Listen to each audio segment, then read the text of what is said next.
So one thing I really liked about the play is how Puck, as a character, turned serious life events, like marriage and love, kind of just like into a joke and fun events, and it was funny how he didn't take them as seriously. And I also liked all the different love triangles between people. Someone would love another character, and then they wouldn't love them back, and then everything would switch all of a sudden. It just kind of constantly changed throughout the play. One theme that obviously was recurring was love. It shows both the good and bad sides of love. So like between Lysander and Hermia and Demetrius and Helena. So like it shows them having fun together but also hating each other. Another theme is marriage, and there's kind of a contrast between marriage today and how it was back then. Like it shows that marriages were arranged by the parents before versus now it's more self-chosen. And then another theme that I saw was the theme of dreams. Several times during the play, the characters actually believed they were dreaming when they remember something, when in reality it was actually just Puck that was messing with them and making them believe it was a dream. And I think meta theatricality is expressed when Puck addresses the audience at the end of the play, when he does the "If we shadows have offended" speech. It kind of shows an interaction between Puck and the audience, which means that they're aware of each other.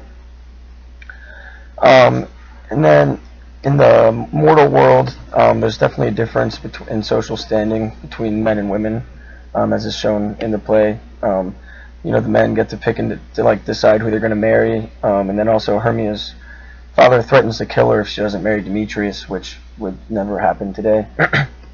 But in the fairy world, it seems like the gender makes either no difference or much less of a difference. They're all kind of in the same standing and interact with each other equally.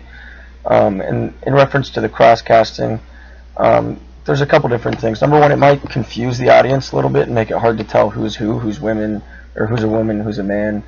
But it also might have a comedic effect. Like it could be kind of funny, to see Midsummer's Night Dream is a comedy after all. So I think it's kind of funny to see, a man, whatever, with a high voice and wearing a wig, and pretending to be a woman. And then I think the audience did understand that it was meant to be a woman, because after all, what happens on the stage in the play is supposed to inspire your imagination. So I think whatever you see on the stage, you just kind of build the world in your own mind. And then two questions that I have is, what is the motivation behind Puck, messing around with the characters and playing with love and everything? Because there's not really a whole lot in it for him besides that it's just funny. And then my other question is, why doesn't Hermia's father like Lysander? She obviously wants him to marry Demetrius, but what's wrong with Lysander?